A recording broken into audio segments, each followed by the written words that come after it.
So you should expect the price of like 7 to 8 million in 17 years from now. Or based on the same law, you should expect 1 million in roughly 8 to 9 years from now. Our problems are actually now 1,000 times bigger. What made us nervous 25 years ago, a bit more, is now just 1,000 times bigger. So that, I think, is the most resilient beast I've ever seen in financial markets. Actually, I've never seen something like that. I think Bitcoin is one way. I think that's the beautiful thing, where all of us have a choice. It's the best contrarian bet.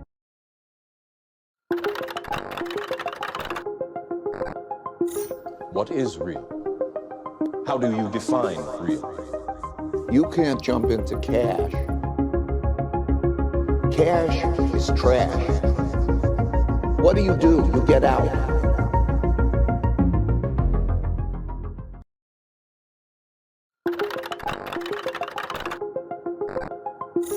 What is real? How do you define real? You can't jump into cash.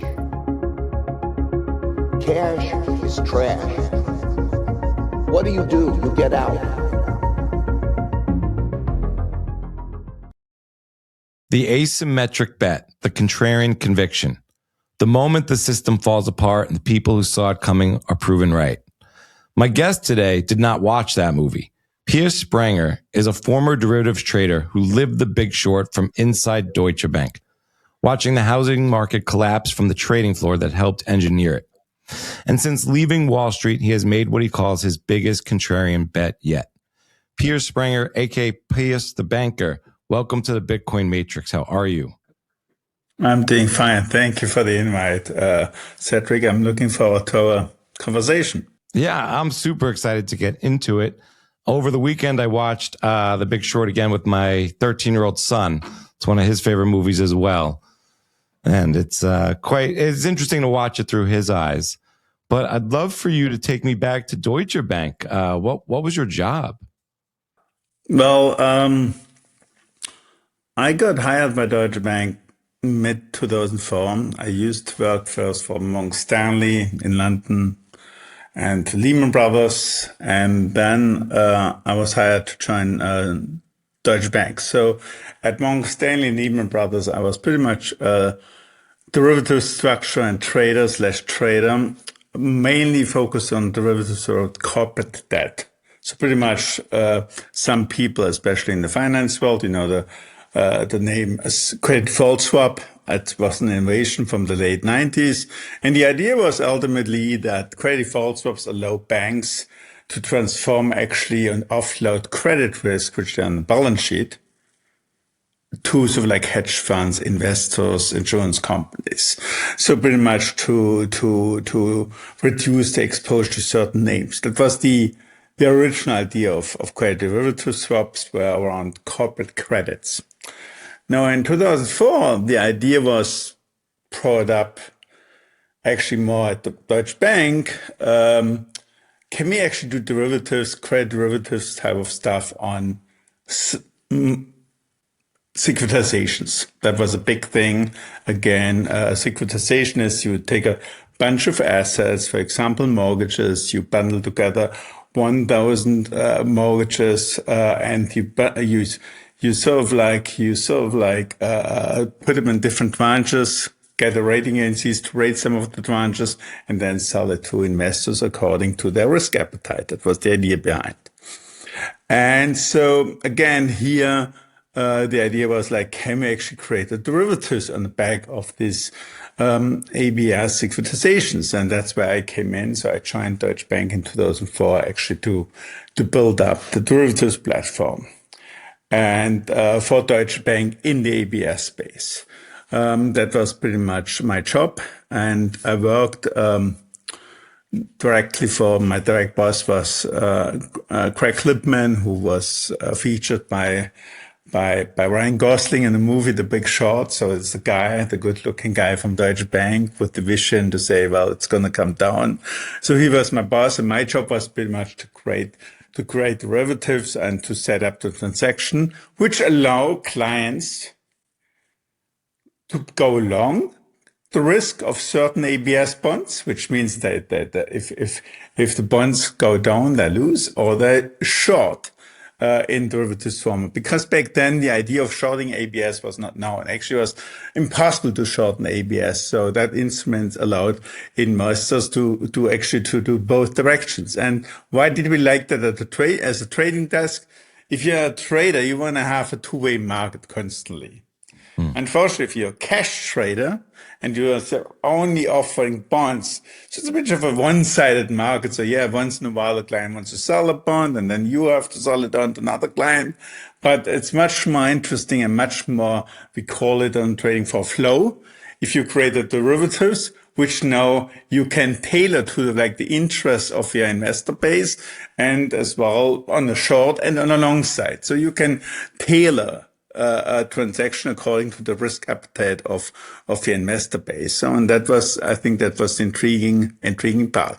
So very, very, long-winded way to say that was my job to set up the reviews platform for Deutsche Bank, which sort of like was spearheaded, and the head trader and the key guy was Greg Lippmann. I was sort of like the derivatives guy, behind him.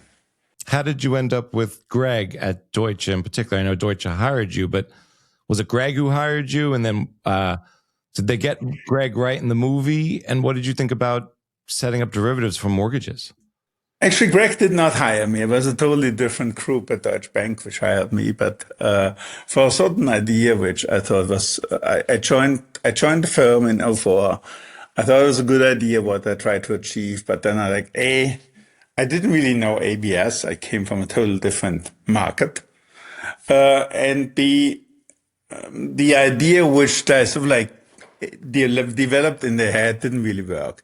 And it happens that somehow I got introduced to Greg, who sort of like already started like getting involved in the ABS market of subprime. So he sort of like already created this like index backed by subprime bonds, which was like called the ABX index. Which he was spearheading. I think that's even I don't know whether it might be not in the movie, but it's in the book. So where the whole idea is coming about, let's create an ABX. And I came in pretty much to say, listen, Craig, I think we can do it even better. On the back of this like derivatives, single name derivatives, I can construct portfolio transactions and crunch them up again in a derivative format. And that was like pretty much my approach. And so we got to know each other. And he said, why don't you work for me? So I spent a lot of time in London. I spent a lot of time flying back and forth. He was in New York. And he sort of like taught me everything about pretty much the subprime market. I had no clue. He sort of like walked me through it. He's a busy trader. So, but it's like, well, I think I can teach you. And I sort of like taught him pretty much the stuff around derivatives, how they can be settled, what to look out for. So more from the technical background as well. And by the way, you cannot just rock up in the bank and say, let's do some derivatives on these type of assets. That's not how things work, as you may know. So you need like new product approval. You need actually infrastructure have to be set up inside a bank. And you have to run it by regulator, like by BaFin, by the English, by the regulator, the FCA, or by the Fed. They ask all these questions. What is the risk? What are you guys doing here? How do you make money? Why would somebody buy it? So all these like questions from like housekeeping, booking, risk managing up to like, why does this product even make sense in the first place? So that was pretty much my job to set it up, the trading area in a very robust way, on subprime derivatives.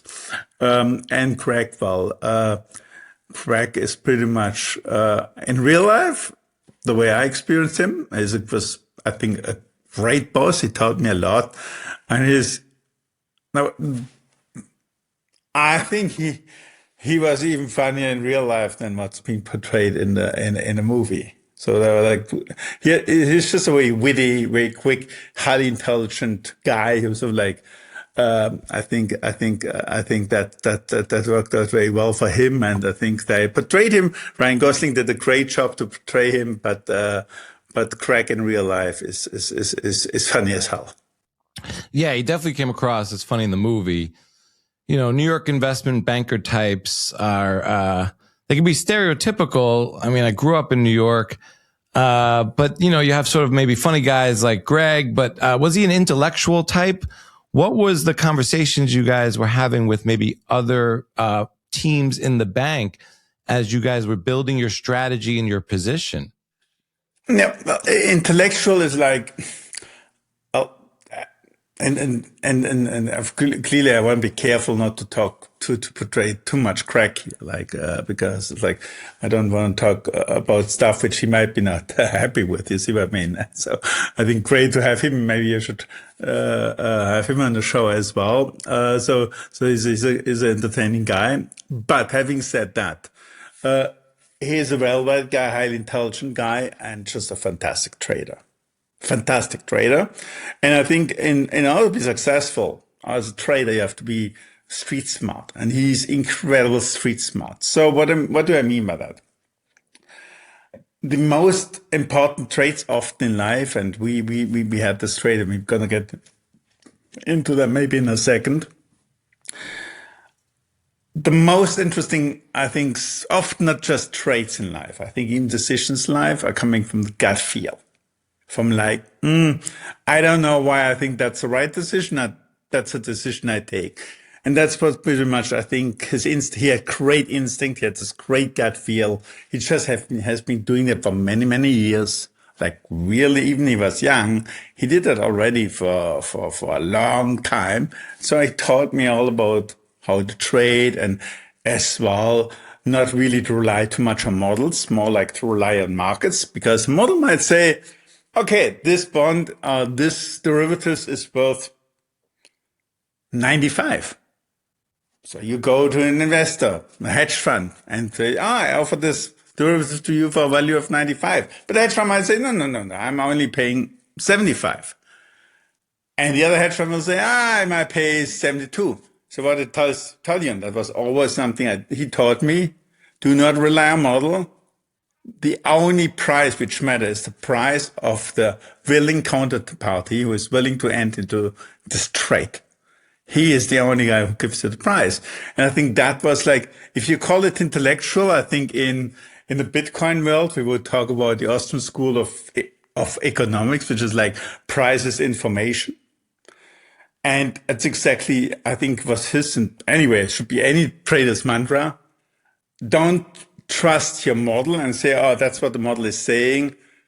You have to go with the price being offered or shown by a willing counterparty, where he's willing to transact, to buy or sell a certain products. And pretty much that was this mantra. And I think that was commonsensical, but then you had during that time as well. It's very interesting.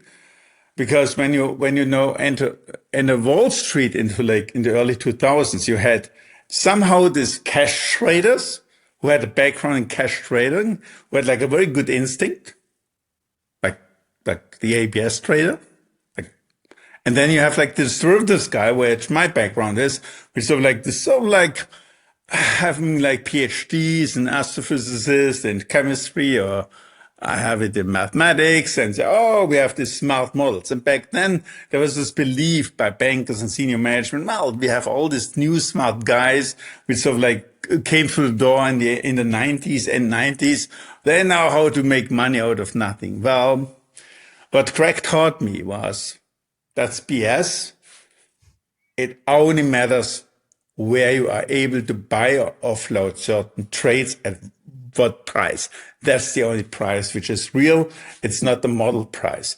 And I think that was important as well when we came into the subprime crisis, that I think the whole market was like framed by model prices and not really by the real world to say where actually are these things transacted on, and therefore it took longer than it should have been. And unfortunately, derivatives trader back then and I think might not have changed, so I'm out of the market now for many, many years, believed massively in models, and I spent from the morning to evening talking with the management or with the higher-ups, how smart of the trades they have. They talk to the infrastructure people, to finance, accounting, and risk management, that the value they see on the books is a real value. And now it's a funny thing. Based on like this model value, which they created some value apparently, they got paid massive bonus, these derivatives traders. A cash trader doesn't get paid the money on like some value on the book. He has to buy and sell. So there's real transaction. So the derivatives guys were able in the early 2000s to convince accounting and management to say, well, the value we see, the present value of a certain derivatives, that's real. We might have certain reserves, but we should get paid on that. But what we have seen then in the crisis and later on, most of the stuff was not real. It was like, actually, if anything, it was negative. It was not positive.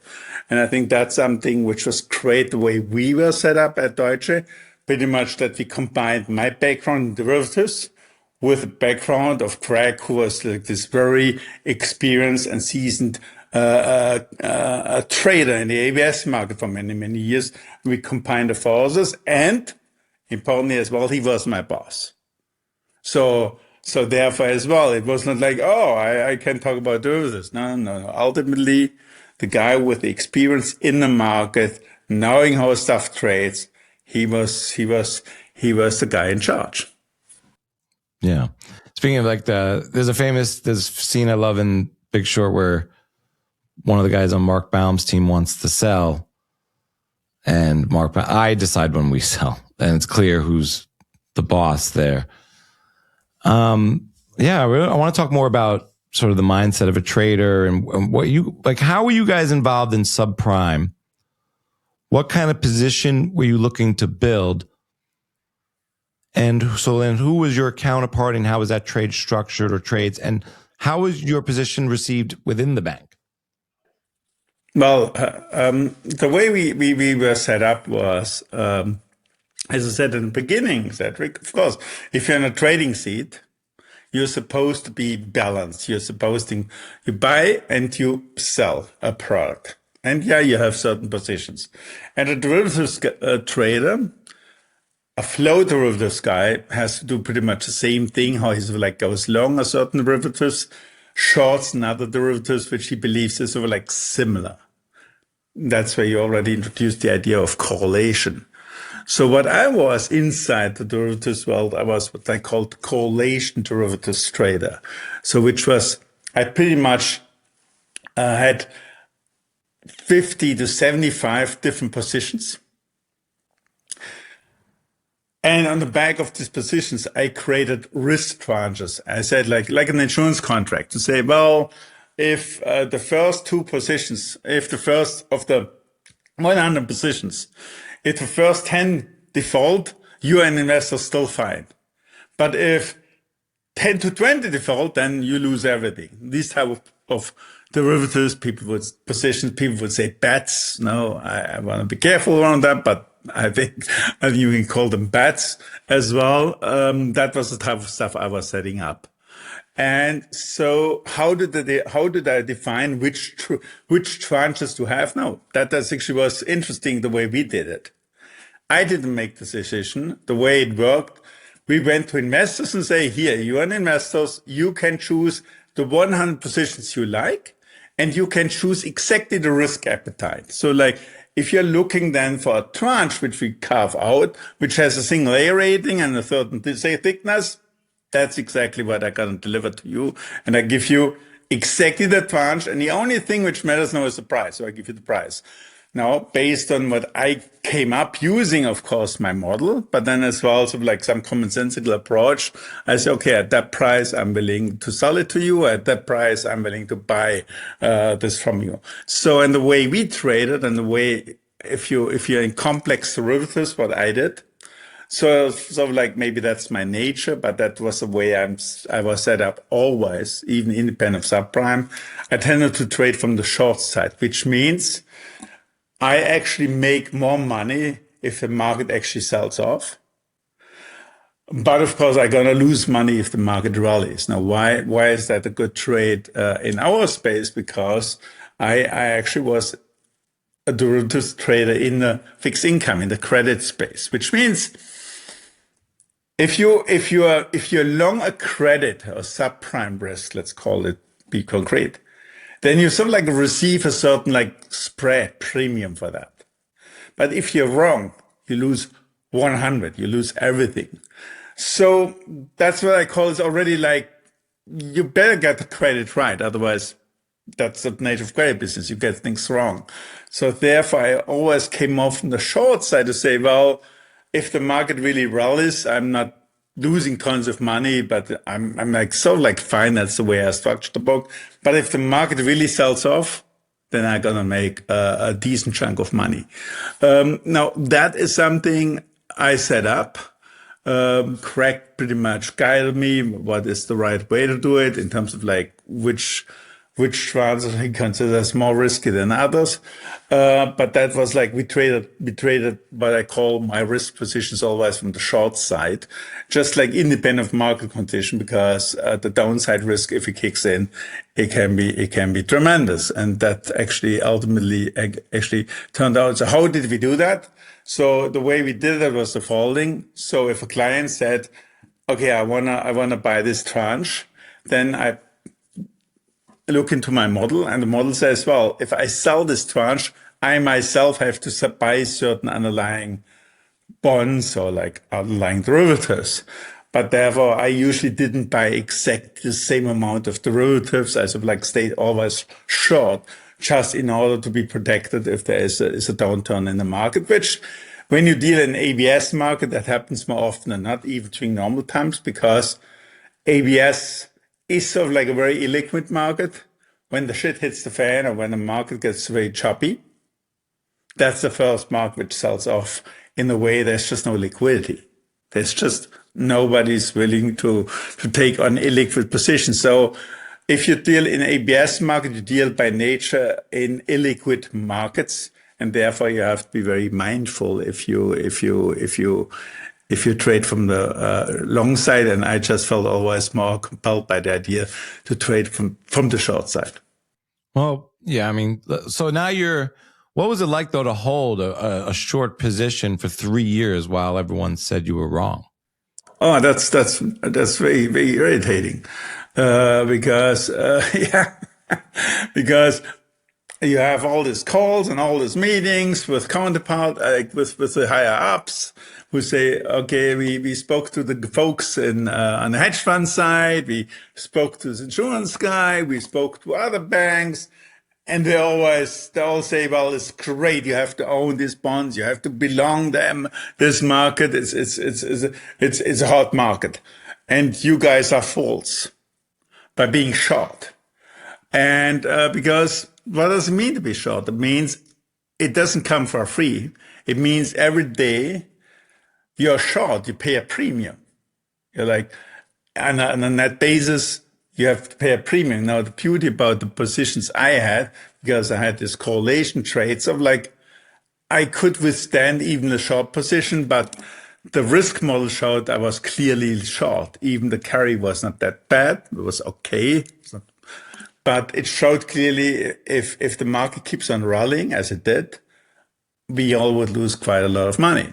So management got very upset, of course, and because to say, who are you two guys who think it's so much better than like this very smart people from other banks, Bear Stearns, Morgan Stanley, name it, Citi, who went to Harvard and who went to Stanford and all these wonderful universities and have brains like that. And then as well, I remember this guy who actually a professor who actually advised a major insurance company, famous AIG, which and belly up as well. There was a professor, I don't know which university he was from, and he pretty much said, well, there's no risk in certain tranches. And we're like, well, that's not what I see in the way we are positions, but here. Now pretty much you have to, you sort of like, you have a bit of a tough position in terms of like profit and loss. So we sort of like managed that, and I managed that on my book in a way because we were long as well, but it was stressful. Secondly, as well, you have all these counterparties who are on the other side and who think, well, there's no reason, what could go wrong in this type of market? And that when started, I think, in '05, '06, and then like at the end of '06, so like it's sort of like got choppy. And in beginning '07, it became obvious. I would say January, February '07 became obvious. The market is now actually start selling off massively. By the way, that was a time where stock markets were still going higher and higher. We've been struggling in the credit market and the subprime market, which was the first market which sold off a lot. So during that time, pretty much, we ultimately figured out, okay, clearly we are on the right side and not the other guys.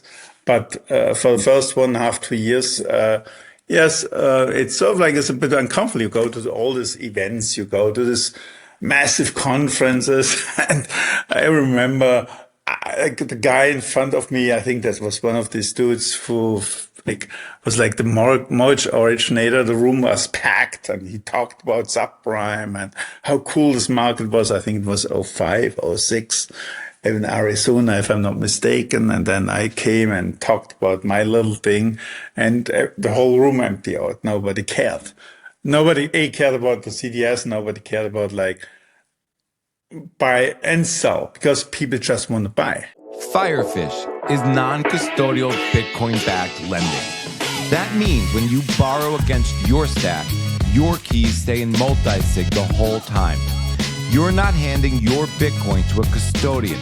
You're not trusting a counterparty. You're not waking up to bankruptcy news.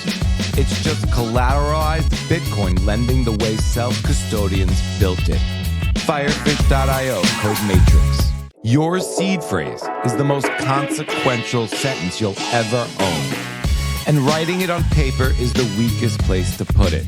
Stampseed is a titanium DIY kit that lets you hammer those words into solid metal. Fire-resistant, waterproof, crush-proof. 20 years from now, that piece of metal will still be there. Stampseed.com, code Matrix gets you 15% off. Club Orange is the location-based social network built for the Bitcoin community.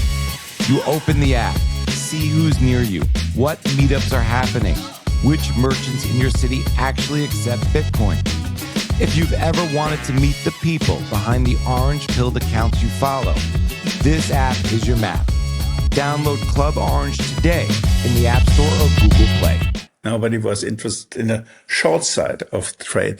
And it was not like I only pitched the short side. We talked about both. We say, well, there's a good chance that this market can go wrong. And if it goes wrong, you want to be protected.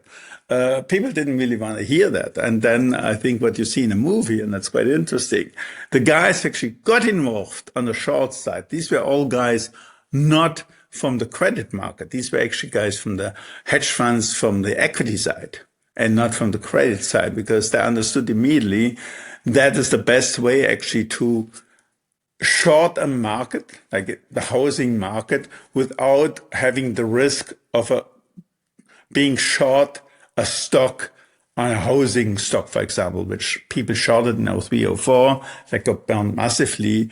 Now the credit default swap from subprime bonds offered sort of like for them a much safer bet to short against the subprime market. So interesting enough, these were not credit guys. These were actually equity guys who put the trades on. When you guys were, what were like relief rallies like while you were holding this short position? Yeah, but like never really easy because when you think then in '07, as we carried on, the markets are falling apart. Ultimately, I was pulled out of because we did very well, I was pulled out by management to take on bigger positions because some other desks did actually, what most investors did, they were actually long. So my job was to work out of these positions, which sort of I tried as good as I could. And my first instinct was always to say, well, not just subprime. let's short, because subprime already sold off a lot. Let's short CMBS, so commercial mortgage bond securities and other stuff, and even credit names. But what happens is, in order to protect massive positions, you have to put on massive shorts. But then you have this, even in the midst of a sell-off, like we had in '07, the biggest part of '07 was just like going one direction. It was like the subprime market went down.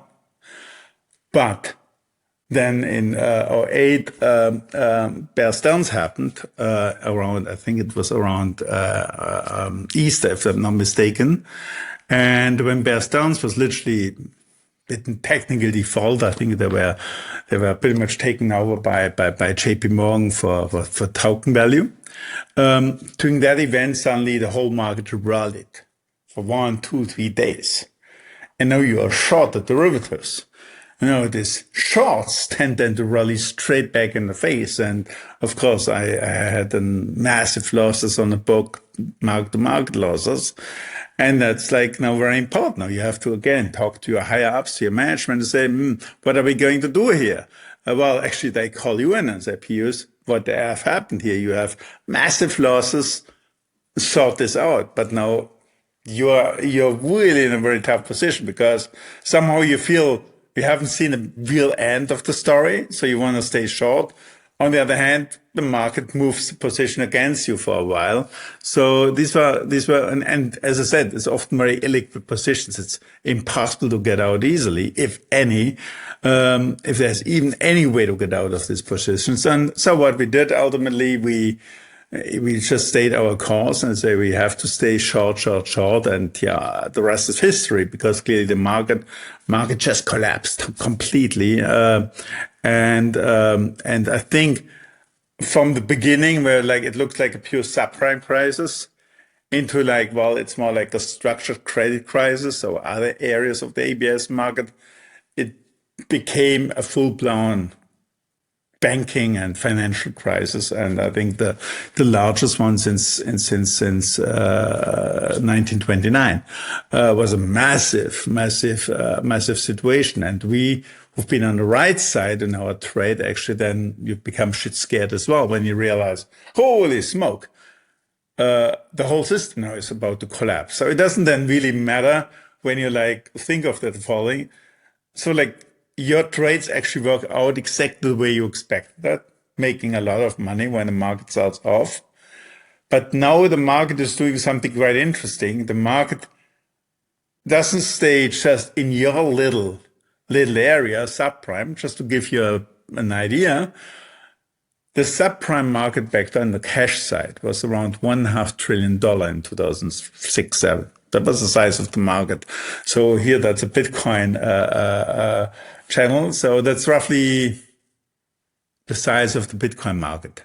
So it's like, it's there, but it's sort of like tiny compared to equity and overall debt market and real estate market. Let's forget for a moment the derivatives, because they ultimately introduce additional leverage in the system and exposure, which were the problem because nobody knew anymore who has what position. But it was a $1.5 trillion underlying cash market. That was it.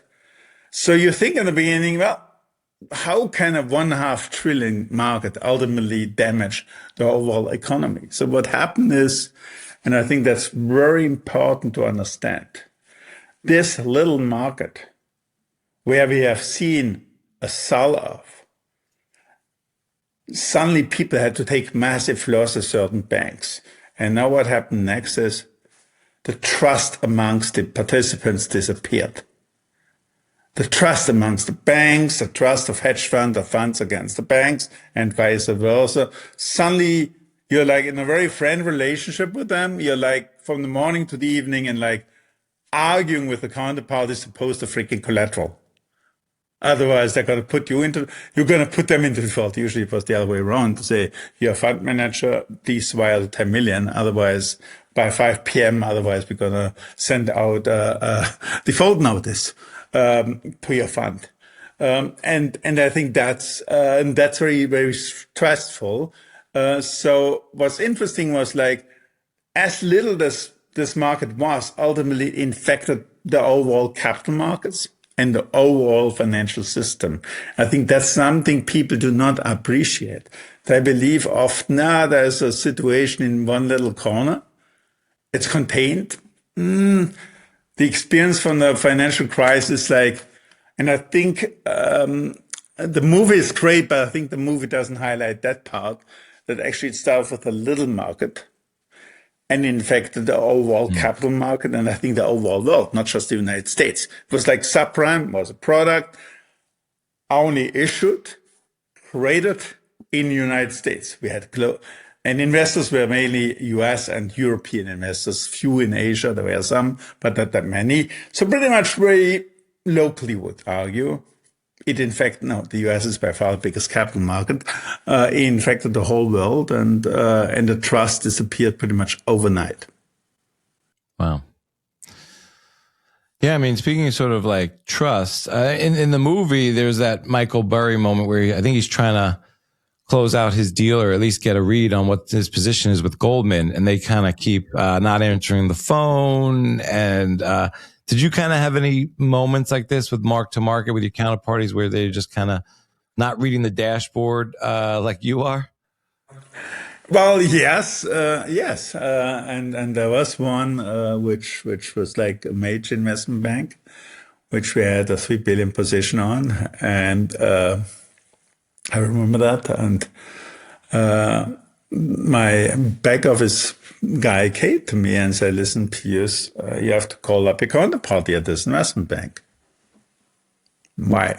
Because your books and records show that apparently it has a value of around 600 million to you. Like, yes, and well, these guys haven't posted any collateral. Like, well, that's a bit of a surprise. So there's supposed amongst banks you're supposed to do that. So we jump on the call with the other guys and said, yes, Pius, like Greg on the phone and myself, yes, you're right. It's in the money for you. That means so it has value for me. But we don't see it for 600 million. What are you talking about? What are you smoking? It's like $100,000. That's a bit of a delta, like of a spread between like $100,000 and like 600 million. That's a lot.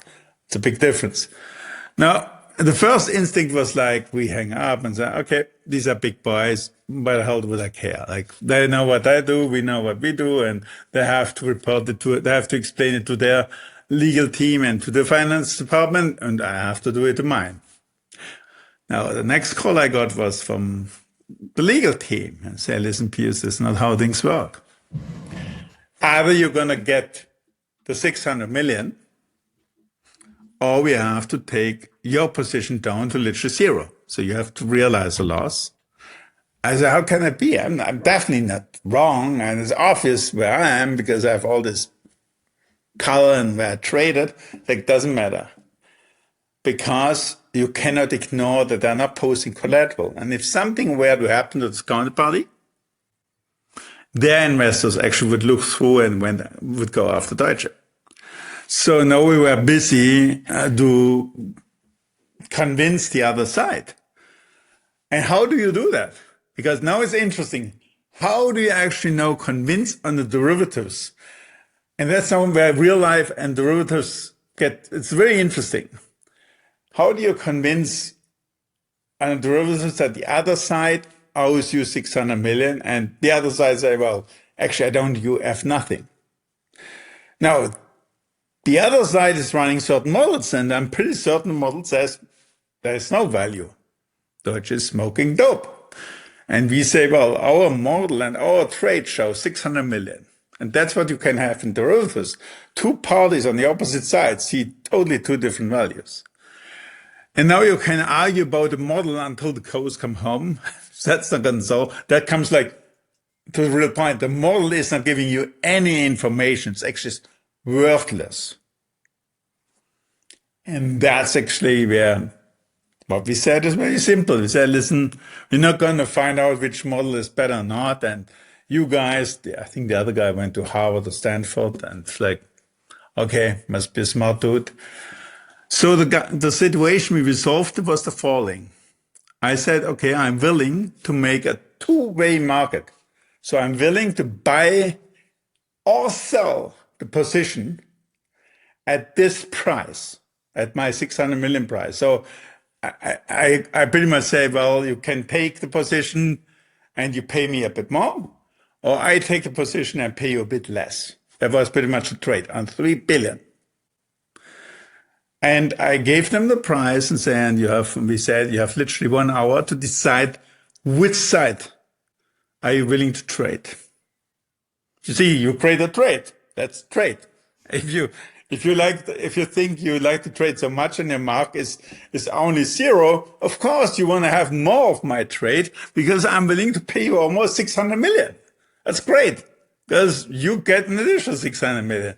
Well, I think in half an hour, 1 hour later, they called back and said, listen, we're not going to do the trade and we post the collateral. So pretty much that's, I think, is the interesting part where I think it shows wonderful that models mean nothing. And again, only trades mean anything, but the trade only where as a trader, you have to show both directions where I'm selling and where I'm buying. And if the other side say, well, I'm not willing to buy, well, then if you're so convinced of their position, you're willing to sell, or vice versa. So that was how we resolved the situation. Wow. I mean, that's crazy. In my career, I've seen a few things like that. Very early in my career as a financial statement auditor, found a big spread between my clients' work papers and the audit work papers of a few $1,000s.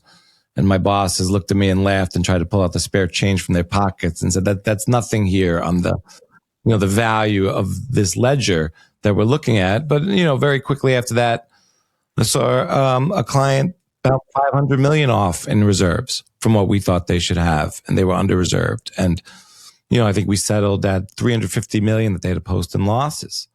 And people lose their jobs and it's very painful. Well, actually, the interesting thing on that one, and the guys who had the losses, they didn't lose actually their jobs. That was the interesting thing. That actually is other example of the financial crisis. A lot of people actually who got wrong positions and who lost a lot of money for the employer, they made even bigger careers afterwards.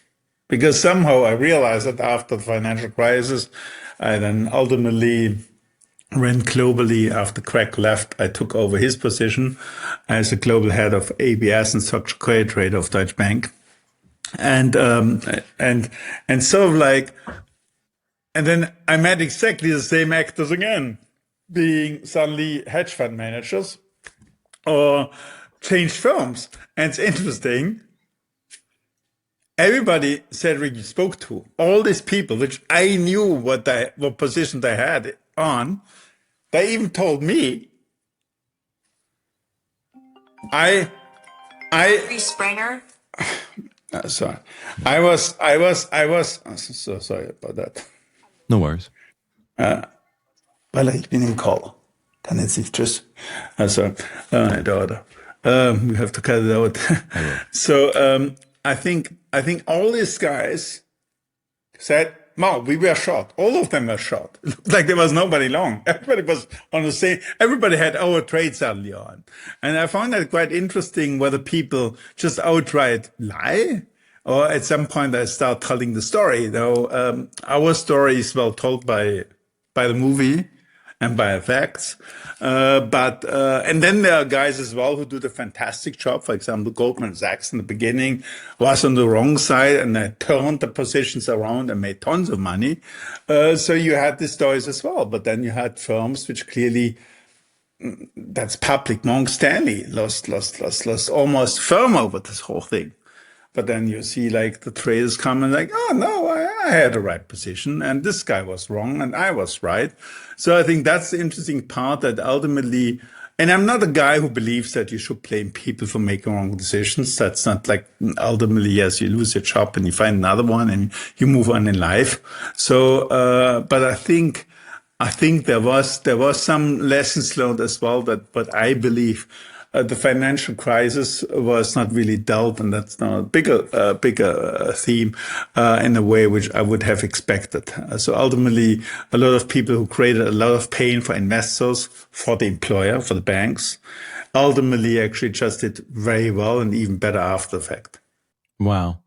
So like, yeah, I mean, what do you make of that? I mean, these people who are getting paid 10, 20 million a year, who it's like they've had no idea what was going on throughout all this. And well, yeah, there were like some really who paid millions and millions, and maybe they deserved it, maybe not. I think they never did. What do I make about that? You see, I'm ultimately, I'm not a really jealous guy. I was never really a jealous guy, so therefore it helped my career very much. I don't really care too much about what the guy left and right to me does and doesn't do. And I think even a person who makes hundreds of millions during his lifetime or is super rich, but somehow figured out that maybe it was not always great what he did, I think deep down he knows that anyway. So I'm a believer in like they can have to deal with the situation on their own. It's not up to me or anybody else to be the judge. Only, of course, it's different if you start harming people, harming your employer, and taking advantage of that. Of course, then I think what's missing is accountability. Absolutely. And therefore, and that was in 08, 09, as crazy as it sounds, my view, that I felt as a bank industry, we really screwed it up. I think we got it wrong, totally wrong. And I back then already said, I think the bailout was a big mistake. I think that should have never happened. I think clearly I would have lost whatever I made, pretty much everything would have been reset to zero. Banks would have disappeared and new banks would come to life. Unfortunately, I think we lived in a system where somehow there was no accountability. It was one-sided, where I think it's well known, where losses got socialized and gains, as saying goes, and profits got capitalized. So I think that was the disappointing part, and I feel there used to be a bit more accountability in the earlier days, in the 90s, maybe even 80s and 70s. When you think of all the investment banks back then, most of them are gone today because at some point they got it wrong and they got wiped out. And as it should be. But I think something changed in the system, I think, in the early 2000s, where suddenly there was always, I think this what we call like the Greenspan put. It's always like ultimately we take a lot of risk, and if it goes wrong, the government owns it. And I think that I found that back then already, and the older I got, always more, that if you really believe in capitalism, which I do, I'm a huge like capitalist. That says something for being German, which Germans tend to be very socialist, as we know. But for me, capitalism comes as well with accountability. So if I lose, I lose. That's what I liked about trading desks. What I loved about the trading desk was always, at the end of the day, you've been measured with a profit and loss at the end of the year. If you made money, you got paid a nice bonus. If you lost money, if you're lucky, you could stay on the platform. More likely than not, you got fired. And if you're a 25-year-old kid and you make millions and millions for your employer in a good way, you're being paid very well, much more than the guy who's like 55, 60, who thinks he has seen everything, but didn't make any money for the last couple of years. So I like this very much. And I think that got lost with the financial crisis. I think that's the interest. That for me, the key part. The financial crisis actually suddenly took away the accountability, enabled that person, but that actually there is no risk taking anymore. And if there's risk taking, there's no accountability. People don't lose a job anymore. So I think that was totally different before the financial crisis, and it just flipped. Yeah. So I guess, I mean, I think we both agree it could have gone a different way. And I'm not crazy about bailouts, but maybe they could have bailed out the people instead of the banks. Yeah, absolutely. Like you see, it's like even then, I'm a more libertarian guy, to be frank. So I'm not a fan of any form of bailout. And by the way, that's another of this belief, Cedric. People assume that if the system, if banks go down, it look like there's no water coming out anymore. Like will be no electricity. That's like, of course, bollocks. It's like even when Lehman went down, still banks could operate with the rest of Lehman Brothers. So it's not like you can sell transactions. Yes, it's a bit of a messy situation, but to say suddenly, oh well, if banks go under, the whole economy collapses. Of course, that's nonsense. Absolutely nonsense. But it was a great narratives, and that keeps going like that, and it got stronger and stronger by actually a few people in a higher up chain who actually never have any accountability and say, well, if something happens, the government has to take care of it, and I should be paid millions and millions and millions. And I think that system, I think we are paying still a price today in various forms. We are paying the price via massive regulation, which I think is totally insane to have this massive regulation. But regulation now allows to hire all this compliance officer, all these people who run AML and KYC, knowing your customer, anti-money laundering, from the morning to evening. And now it's getting even bad. Who pays for that? Because these are real costs. You, as the customer, as the consumer, you pay for that because the bank pays you less interest on your deposit, for example. So it's a direct tax on you. And so you actually created this massive overhead in this banking and financial institutions who actually never added anything to the top line of the company. They're actually always a cost center, not a profit center. And I think we are still paying the price of that today because ultimately we have now suddenly regulations everywhere. And secondly, as well, we have in the United States, but not just in the United States, but clearly it's a US podcast. You have like now 38 trillion of national debt outstanding, which keeps growing by the day. I think grows roughly 7.5% every year annually. Crazy. And I think people can feel it today. Yeah. That life actually, they can hardly afford life anymore. Even thanks to technology, products become cheaper and cheaper. Should become cheaper and cheaper. Still, life becomes more and more expensive. And I think that's now the bigger picture. In my view, won't end very well. Speaking of sort of anti-money laundering and know your customer, did you have any firsthand experience with that inside a bank? Oh yes, every quarter I think after constantly. I always when you're a trader and later on I led the bad bank of Deutsche Bank, so the sort of like I was responsible to get rid of all the bad assets the bank acquired during and before the financial crisis. So did I have first-hand experience? Absolutely. So because when you're in front office as a trader, structural salesperson of a bank, then you have almost back then it was I think quarterly, semi-annually, compliance trainings constantly. Now in customer compliance trainings, you constantly have to go to these courses, or then it's online, and that's one thing. And yes, when you do transactions. And you want to sell a transaction and suddenly like, oh, how can you prove where your counterparty got the money from? How does he, which money is he using for entertaining all the stuff? And yes, I've seen it very, very often and dealt with it constantly. And I was quite senior then. And as such, I was clearly always in the middle of this KYC and compliance discussions. Did you guys ever find a bad guy?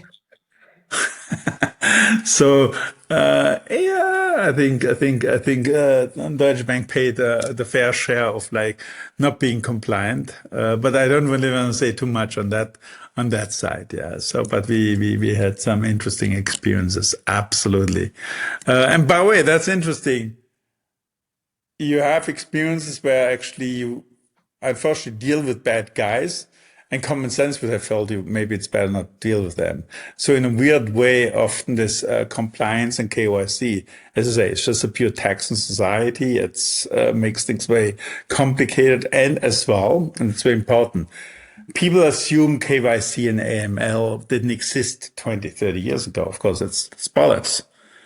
Like when I started off in Wall Street, if I dealt with a counterparty which turned out to be a bad dude and we shouldn't have dealt with him, well, I would have lost my job directly. No, again, that's interesting. What happened with the financial crisis, suddenly you introduce this massive amount of compliance officer, 3 lines of defense. So suddenly nobody's responsible anymore. Say, oh, I did a trade with this guy, but this guy's a bad guy. But compliance signed off. They ran the check, not me. So they're the guys doing that. And compliance said, oh, we didn't hold the information. You see what I mean? That, I think, has changed with the financial crisis.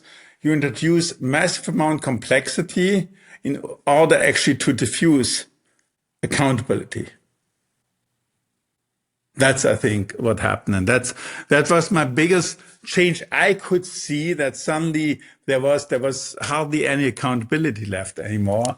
And it was just only ticking the box exercise. And interesting enough, suddenly everybody, sort of like just tries to point the mistakes always to the other person, which in the old days you couldn't, because you do a trade. For the trade, you're responsible. You're responsible as well for the guy who is on the other side. As simple as that. And you cannot say, oh, but my credit officer signed off, or my compliance didn't exist. They existed, but not to the same extent. No, that wouldn't have worked. You trade, you made money, you got it wrong, you're fired. It was very simple and clear. But you're successful, you make a lot of money. And today, the same folks make a lot of money without even being accountable. Yeah, it's funny. You have sort of in these, like, I almost think of them as like fiat verticals in the corporate structure. So, you're a trader or an accountant or whatever function you do that the company hired you to do from A to Z, and make sure that you make a trade, you do well and collect. So you know your customer. But now all of a sudden you have compliance coming by and HR come by ostensibly to make you a better trader, but they're taking away your time from trading. Yeah. Absolutely. And they ask all these questions, and the regulator asks you all these questions, and it's I think that is a key thing. If we had the same rule book in 04 or 05 as we have today, of course, we would have never been able to take the positions we took by shorting subprime. Because sorry. It's like, so I think that was a crazy thing. So I think that was my lesson here. A lot of compliance officer, now accountability, and ultimately customers have to pay the price for that. Yeah, and throwing every day when they deal with a bank, they pay the price for it. Yeah, for sure. And HR comes around trying to show you how to do your job as well, the one that you were hired to do. So, thinking, I remember in the financial crisis, and I think it was like when Lloyd Blankfein took over, and maybe I'm not saying that right, from Goldman Sachs, and there was, sort of the argument that, the traders now run the show and they know more than the bankers, and there's these different mindsets. What was it like working at Cantor Fitzgerald?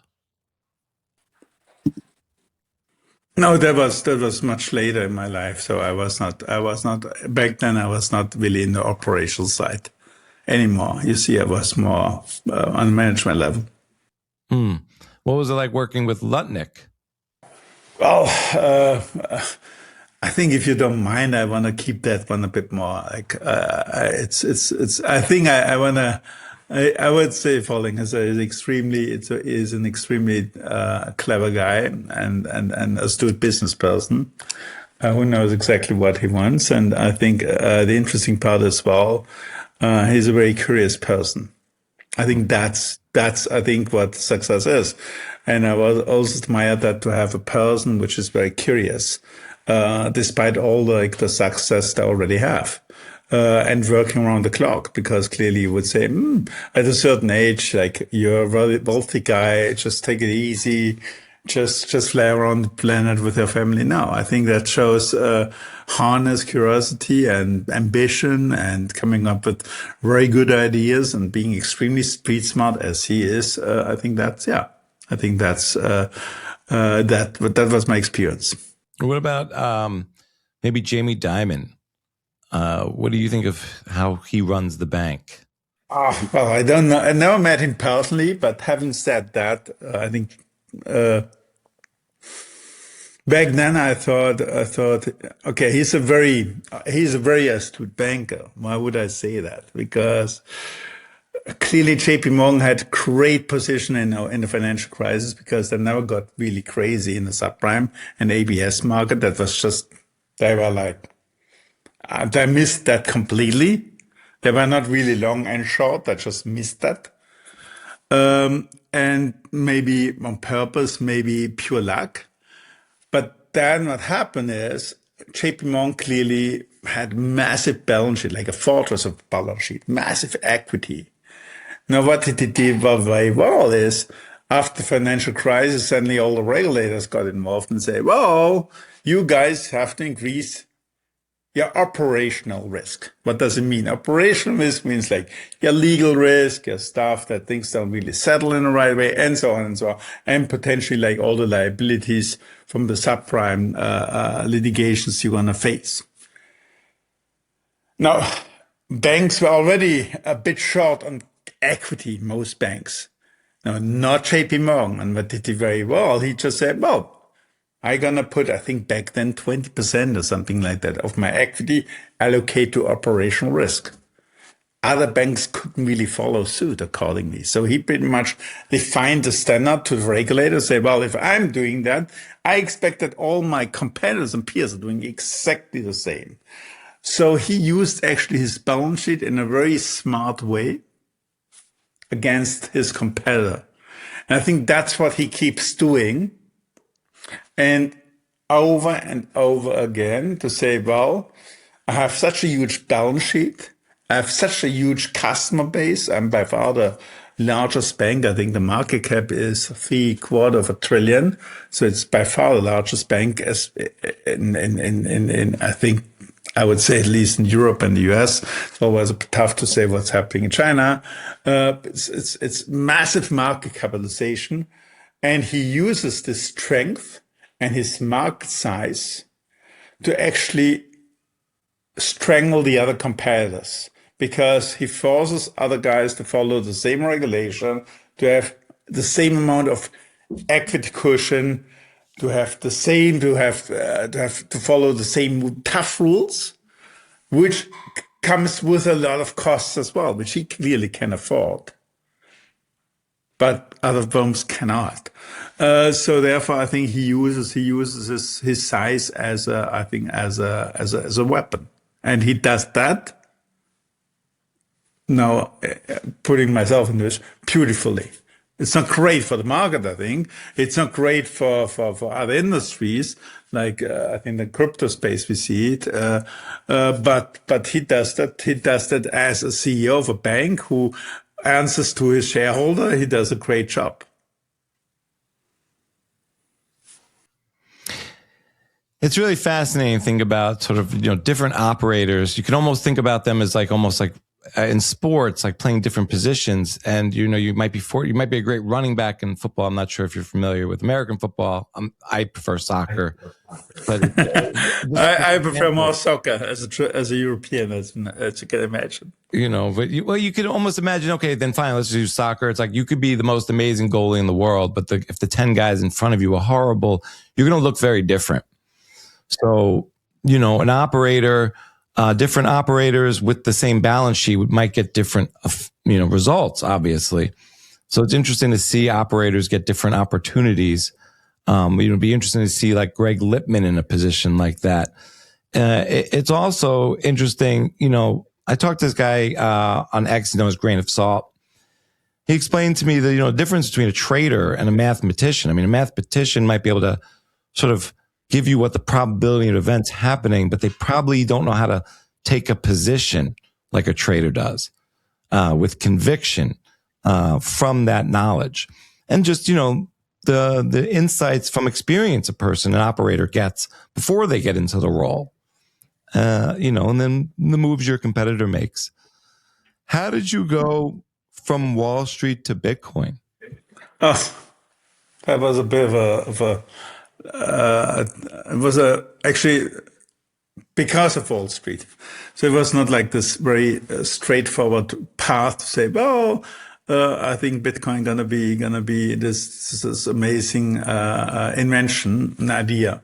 So first time I heard about that was 2012 by a very young, talented guy, friend of the family, and I said, oh, it's like, and he talked about that. Like, that's a strange idea, Bitcoin.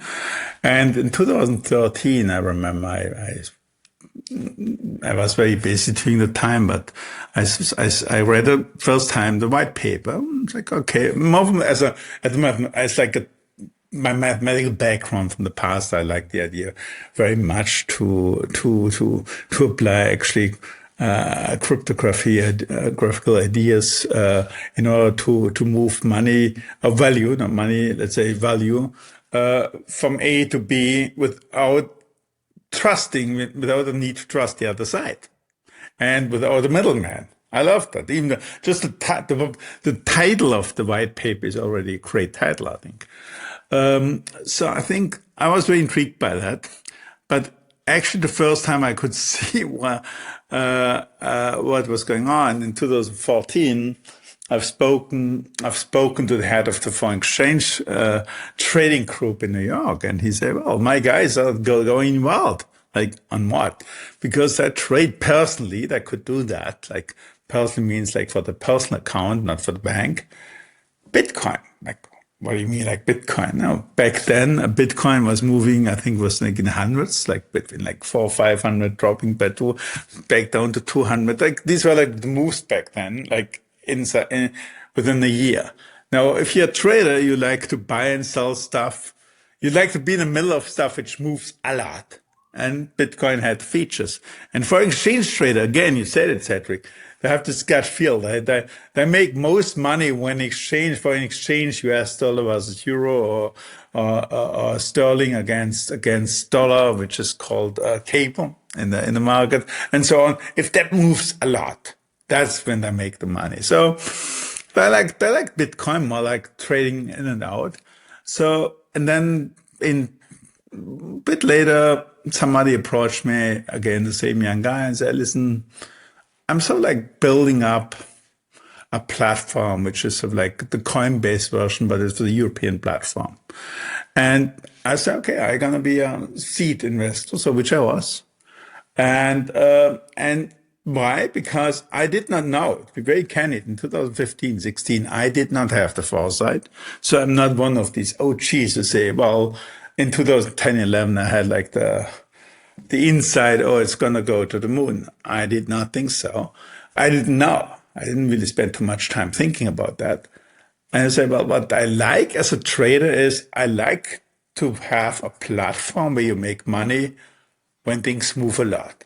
And actually, if Bitcoin goes up a lot, that was the only thing back then. It was before Ethereum. Ethereum was just started out back then, in I think in 15, if I'm not mistaken. So like Bitcoin was the dominant asset out there in the crypto space. So if Bitcoin goes to the moon or it goes to zero, I shouldn't go to zero, but if it swings around a lot, that's great. So I always make money. I don't really care whether it goes up or down. And then I've seen, of course, the frenzy of like the NFT, the non-fungible tokens in 2017, 18. And we have seen as well Bitcoin going, I think in 2017, up to 19,000, dropping back down to 3,500. And then well, it was just like, then again, we see all these moves. And so I think during that time, what really then convinced me more about Bitcoin was again a trader views. So to get involved in a platform like that was a trader view. And to ultimately say Bitcoin is actually on its own very, very interesting was again a trader view, because when you trade financial assets, which go up a lot and then collapse, what I've seen over and over in my career was securities can go up, subprime was example, can go up a lot of demand. Ultimately, the market collapses, game over. Nobody cares anymore. There's nothing left. Here, totally different. I could see Bitcoin going up from like up to 19,000, dropping down to 3,500 in order to get later on to 67,000. So I was dropping 70, 80, 90% in order to reach then all-time highs. So that, I think, is the most resilient beast I've ever seen in financial markets. Actually, I've never seen something like that. You've seen some stocks dropping by 50% and then reaching new all-time high, but Bitcoin historically keeps on doing that. And that was my point ultimately, where I think it flipped in my head to say, this is a different asset class. This is something totally different I haven't seen yet. So I'm not coming from where a lot of, I think, Bitcoiner and a lot of these Bitcoin maxi come from. They're only 21 billion and so on, all stories. It's none of that was my motivation. My motivation was it's just extremely resilient, has proven it over and over again. And since then, of course, I spent quite some time to study it, and then as well get more involved. Again, it's not really the Bitcoin community story, but that's now I come back from my origin. Like I studied a bit my PhD in mathematics, and I did nonlinear dynamics back then when I took my PhD times. And Bitcoin has a very interesting feature. It has like this network effect. So it grows like when you think of an internet, decentralized, different actors, and keeps growing. So you can actually study it as you can study decentralized networks. And so from there, actually, I took then another look, not just looking as a resilient asset, looking as well as a decentralized growing network. Which it is, and getting stronger by the day. And you can measure it in like the hash rates and of course the value of Bitcoin, even it dropped, the number of, the adoption rate, and all these different features. So it's now the, I would say next to resilience, the most important feature for me is it follows, it has network, property, it has network features, strong network features. Well, let's maybe go elaborate on that. You kind of explained sort of how the trader view gave you conviction. Let's maybe talk about sort of your PhD mathematician background and how that changes how you see Bitcoin. You mentioned network effects and network theory a little bit. Maybe we could expand on network theory and non-linear dynamics and power law. Yeah. Sure. I think that comes down to the power law. I think what changed, so that Bitcoin actually is based on a highly decentralized systems where you have all these different participants which don't have to trust each other. Everybody has building up its wallets, different size. Of course, you have like a Michael Saylor with 800,000 Bitcoins, and then you have a guy with like 0.01%, 0.001 Bitcoins, and so on. So you have a lot of them. So now you can study the network. How is the network growing over time? And the time is well defined in Bitcoin, because you can define the time of Bitcoin as like when the first block was mined, which was January 3rd, 2009. So now we are 17 years later. And there was this gentleman called the Italian American astrophysicist. His name is Giovanni Santostasi, and I stumbled across this tweet 2.5 years ago, I think, on X, where he talked about the power law.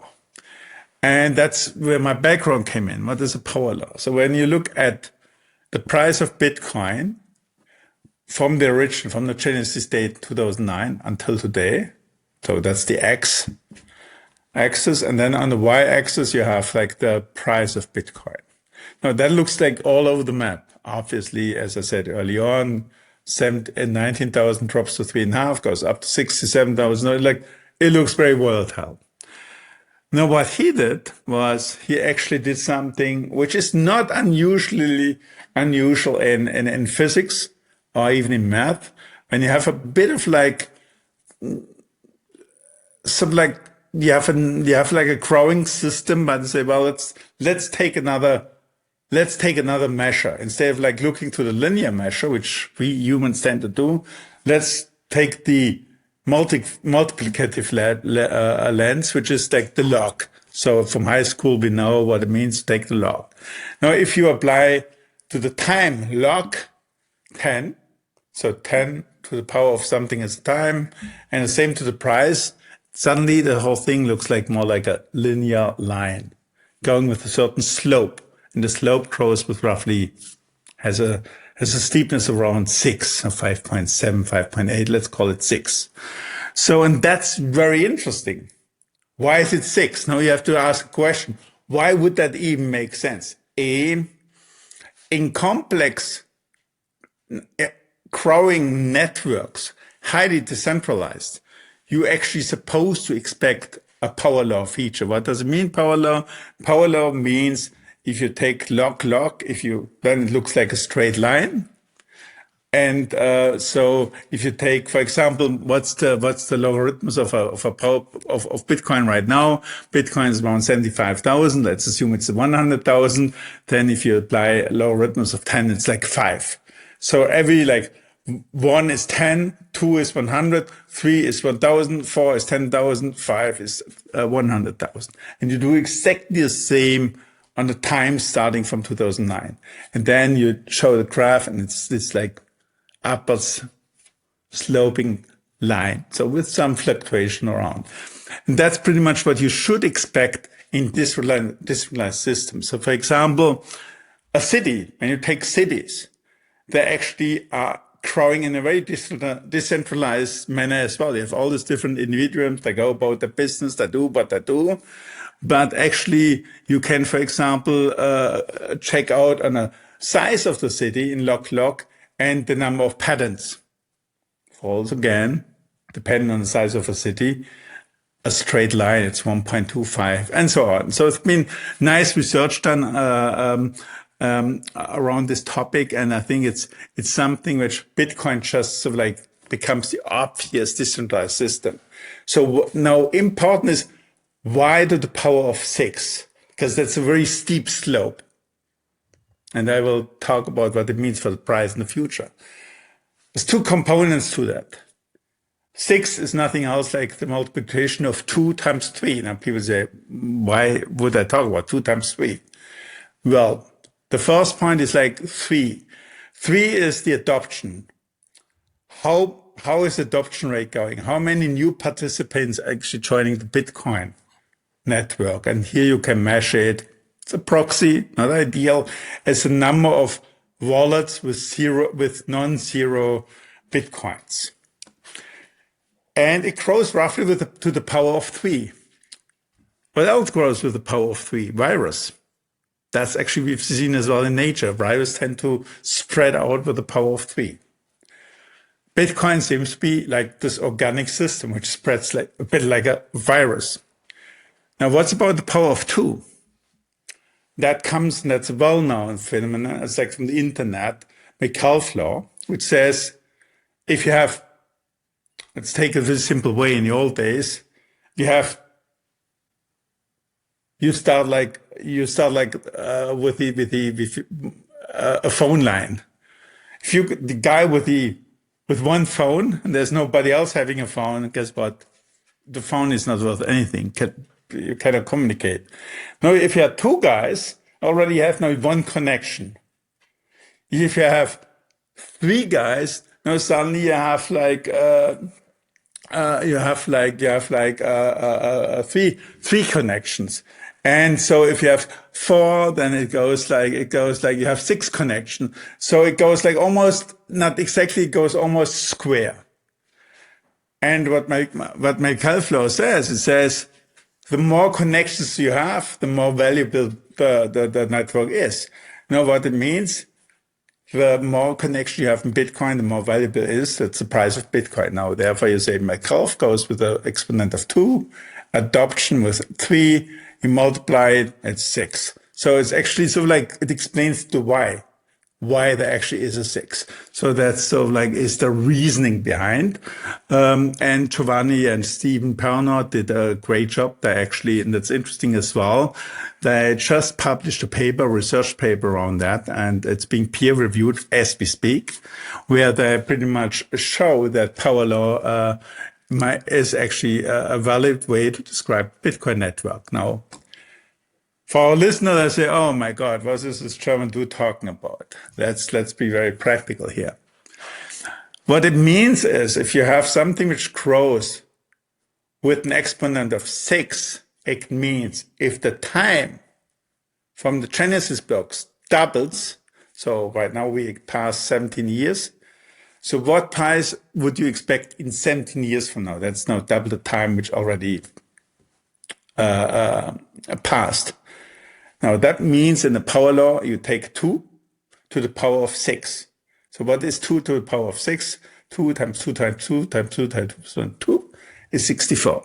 So pretty much your price should be 64 times higher than roughly today. Like the fair price would be around 120,000.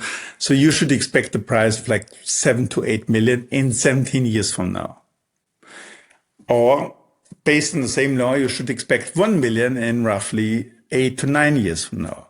So the power law allows you to give sort of like the growth trend. It doesn't tell you you're going to be exactly at 1 million or at 10 million at this point, but it gives you the projection how it's going to grow and when you should expect to reach there, to reach certain prices.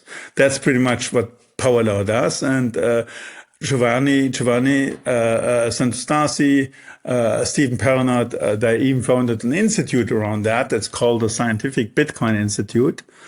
Giovanni is the director, and I'm actually a founding member as well. So I'm a member of the Scientific Bitcoin Institute, where we actually, that's me, but students, Giovanni and others, going to do very hardcore scientific work in order to study actually the Bitcoin network. Well, congratulations on starting the Scientific Bitcoin Institute. I mean, I would say, Pius, why so bearish? But no, I'm kidding. It's very interesting to hear you break down sort of how the power law and what that means in terms of Bitcoin price projection from a very, very grounded mathematical perspective. I mean, none of this is financial advice, but it helps people understand. No, God, you should never take a financial advice from an investment bank and trader. Absolutely not. And by the way, what I like, sorry to interrupt, is this sounds like crazy numbers, but that's what you get out of Bitcoin, out of the power law. Having said that, it's important as well when you really establish laws like that and when you make statements like that, like when we make statements like that to say, well, it should be as science should be, according to Karl Popper, the Austrian philosopher, science philosopher. It has to be falsified as well. And clearly, and in the paper as well, Giovanni and Stephen highlight as well when we consider our power, like the power law, as falsified. So it's important as well when you say, well, actually, we think that's wrong. It's not really working. It's not really doing what we expect it's supposed to do. So that's important as well. And that comes back now to the trader side. When a trader has a wrong position, he's supposed to raise his hand and say, I screwed up. I'm wrong. And here we have so like a very scientific approach. And based on the scientific approach, we get to certain results and predictions, but as well, they have to be able to be falsified. And that's always what I like here. It's not like this to be like other sort of like theses and other ideas. No, it's like very based and rooted in science, but it must withstand as well the test of science, which means falsifications. And if it doesn't work out, to say, well, what we think is true is actually is not. Right. And speaking of sort of withstanding tests, does Wall Street getting into Bitcoin worry you? A bit, yes, absolutely. Actually, that's one of my favorite topics currently. I know that, and actually, I would like to get your view maybe before I start. Your view of yours. So, what did you think about having Wall Street getting involved in Bitcoin? You think it's a good thing? Well, I think I have of two minds of it. So my non-Bitcoin mind, living in fiat matrix, traditional mind, traditional TradFi world. And I think there's a lot that makes sense about what we maybe call the non-Bitcoin world. And so there's the financial engineering, the thought that's being put into sort of helping Bitcoin eat Wall Street maybe is exciting and interesting to me. But then the other brain, the Bitcoin brain, the reason I got into Bitcoin was to not have counterparties, not rely on other people's decision making, not rely on management, not rely on to sort of de-risk. So, I see that as a threat.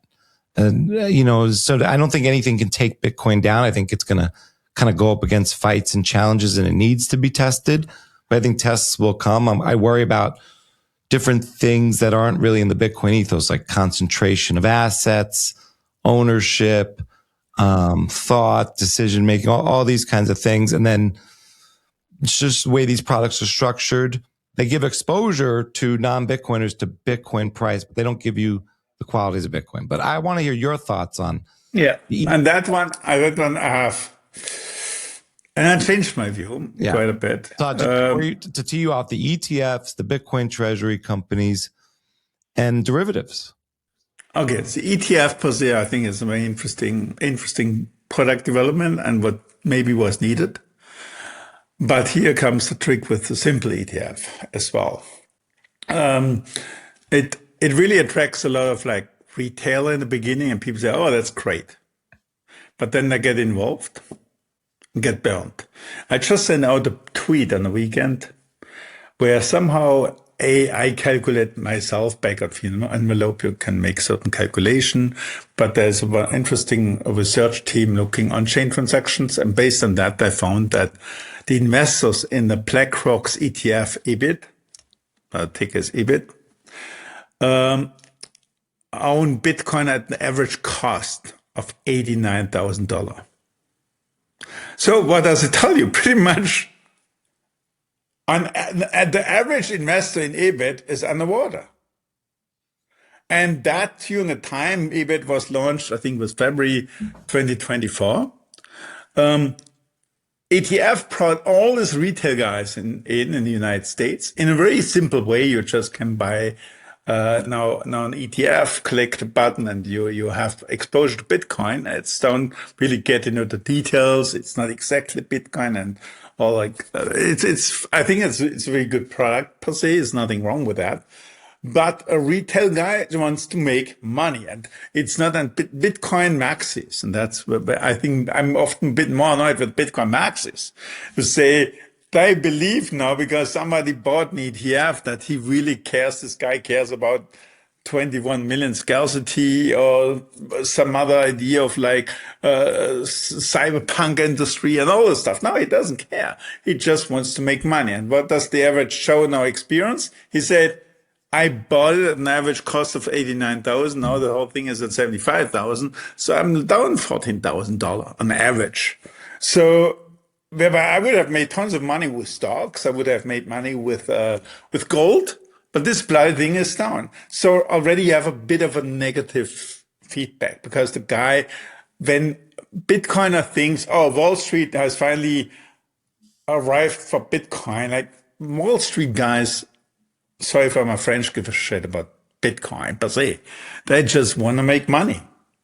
And now that's, and as I say in a second why I think it's dangerous. Then you have, of course, guys like Michael Saylor, who now acquired 800,000. I think he wants to go straight to 1 million. And in the beginning, I thought that's a very good idea. It's actually a very neat idea. You really use a corporate balance sheet in order to hoover up Bitcoin, and you issue certain liability against it to keep on buying more and more Bitcoin. And it's not really unheard of. You have, for example, REITs is a big thing in the United States, like real estate investment trusts. So you buy properties by issuing certain debt instruments. So now the difference is that cash flowing investments, properties are cash flowing and not like Bitcoin. But then I see, and that's where now my head comes, and my experience comes in, and it's more gut feel. And I'm being attacked constantly on X by throwing it out, which makes me super nervous. There are all these people who I think blindless, this Bitcoiner, blindless follow Michael Saylor. Almost like it's a cult.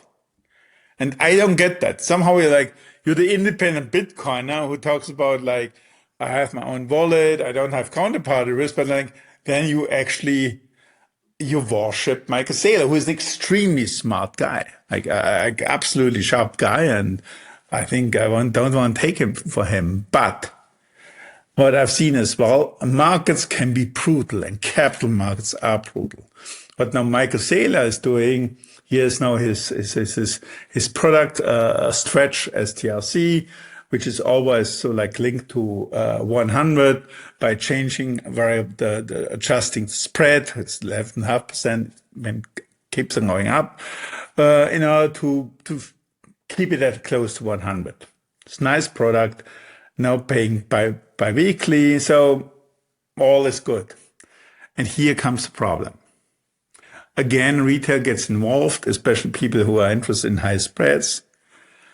But with Wall Street, you attract all kind of creatures, and you attract as well nasty creatures. And they have a right to live as well. We might not like them. I call them short sellers.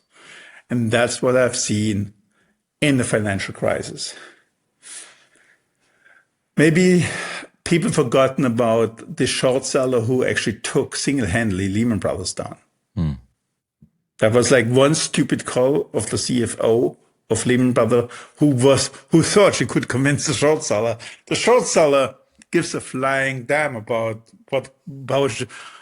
he understands he just wants to make money, and he thinks the company is worth nothing. So whatever you tell him, he uses against you. And he did that.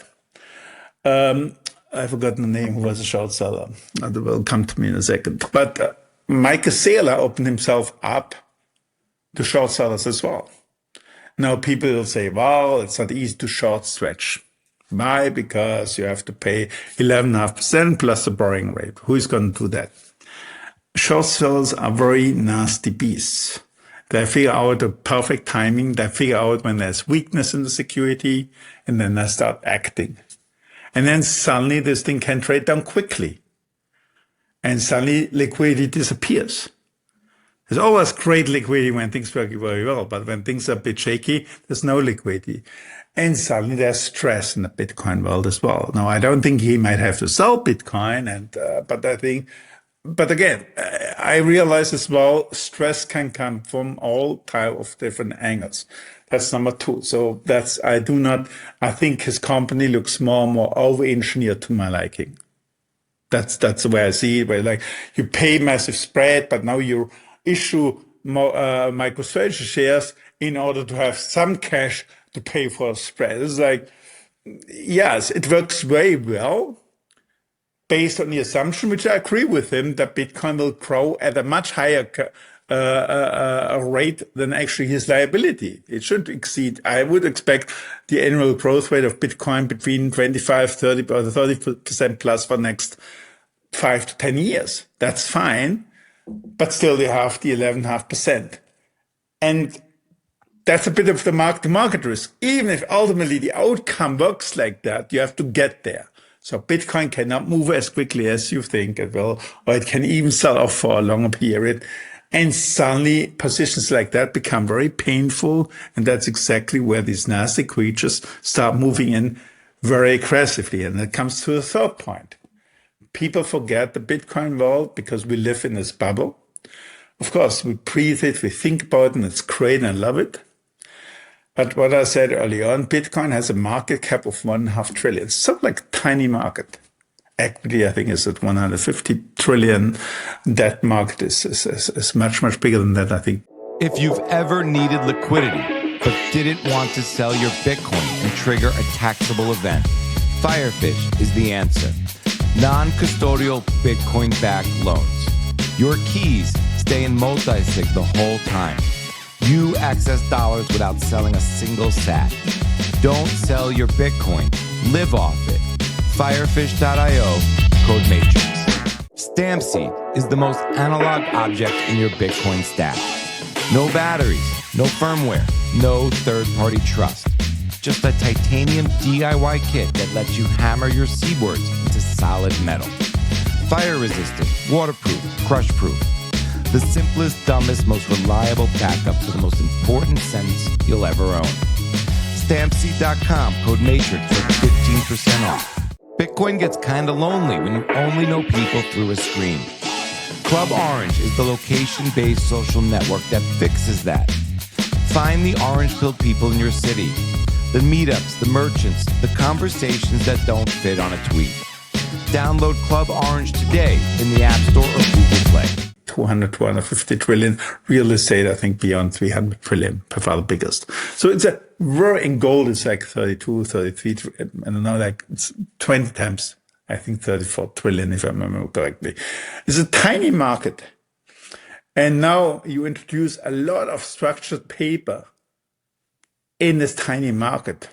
And I think that can actually put massive pressure on the underlying. So where I come from, as I said earlier on, the underlying market of subprime was only 1.5 trillion, but we created so much derivative securities out there and derivatives, which exceeded the underlying by a factor of X. Suddenly, actually, this derivatives determine the price of the underlying.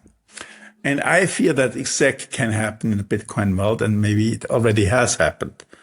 Because you've seen Michael Saylor keep on buying, and is now almost like at 800,000, maybe today is at 800,000 Bitcoin. And guess what?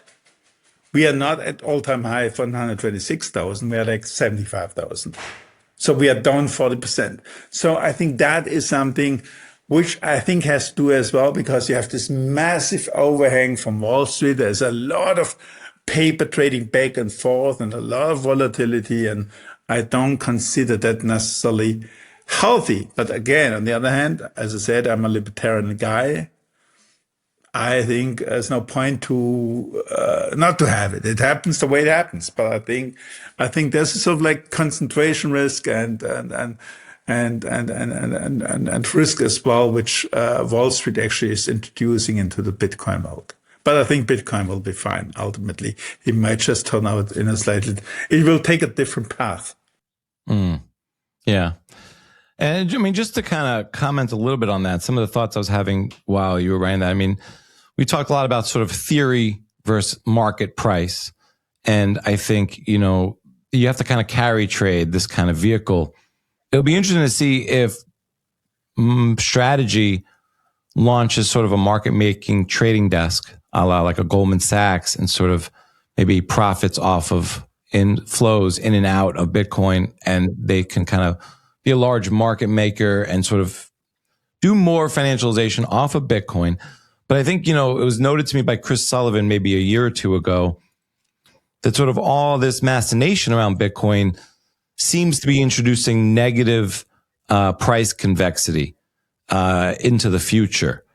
And so it's interesting, you know, you could talk about how their positions are a lot larger now and Bitcoin price is down, but also their positions being a lot larger. I kind of sum it up as not your keys, not your market price. So all the Bitcoin not held in self-custody sort of lends Wall Street to be able to sort of, you know, drive price at the margins. And you kind of saw it. You brought up the creatures with short sellers. You saw James Chanos over the long summer, sort of the MNAV battle. And just as Bitcoiners, just the whole mantra is don't trust, verify.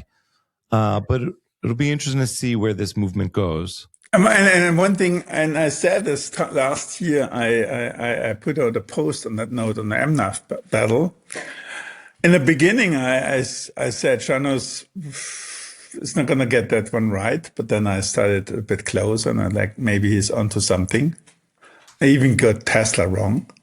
But again, he's an extreme smart guy, Janos.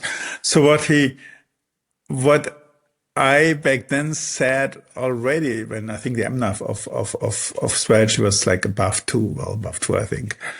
I said, well, I think there is a risk it will compress down to 1, which is, I think it's now 110, 112. And I think if the MNAF sinks ultimately below 1, this is like just a very, very tricky positions to be in. And I think that's something which people don't see. I think there's a lot of stuff I read on X, a lot of people who like follow, who like try to understand, like, you see, it reminds me again, and I'm not saying it's like that. I'm not saying that at all. But in 2005, 6, I had all these people explaining why subprime and all these bonds make so much sense, and I never can lose money. And there's all this different cash flow features and waterfall structures which are going to take care of literally every type of scenario. Extremely smart, complicated, over-engineered structures, 600 pages of documents, the prospectus for each of these trades, subprime securitization. I think when I read to the defense of MicroStrategy, it's often like, everybody's like, oh, the balance is not highly leveraged. I get that. Yeah, it's not really there's a lot of Bitcoin at too much debt on the balance sheet. I get all that. But I think the negative carry is real. And when the markets start acting, the market is always bigger than what you think your good idea was and how well you understood the structure. It's just going to blow it out of the window quickly. And that's my fear. Personally, it's just one scenario. I'm not saying that's the base scenario. I don't think, and I don't hope it's the base scenario. And of course, I personally hope for all of us, we are in a community that MicroStrategy actually going to do very well. And maybe now on the positive side, when we talk about MicroStrategy for a second, again, it's no stock recommendation here. I'm not a financial advisor by any means. I think, of course, if there is a quick recovery now in next couple of months or weeks, it's called weeks, MicroStrategy will outperform Bitcoin by a wide margin. I'm convinced by that. We've seen that. If Bitcoin starts moving, MicroStrategy will move as well.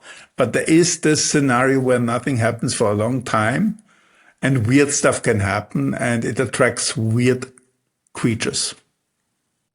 Yeah, no, I totally get what you're saying. I mean, ultimately, I'm rooting for these guys. I think of it as like the macro and the micro. I grew up a New York Mets fan. I wouldn't wish that on anybody. I'm going to raise my kids as Yankees fans, so they have a better life than me. But, you know, I think of it as like they're both from New York, so I'm rooting for the Mets. I always root for the Mets against the Yankees. I would never wear Yankee paraphernalia or insignia.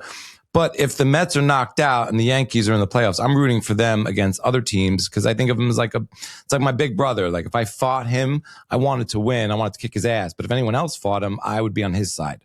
And absolutely, and that's like for me as well. I want, of course, MicroStrategy doing very well. The investors, and of course, Michael Saylor is doing well anyway. So absolutely, I think it's important as well that we learn as a community to highlight the critical sides as well, and we have to introduce critical thinking because that's how we started off as Bitcoins.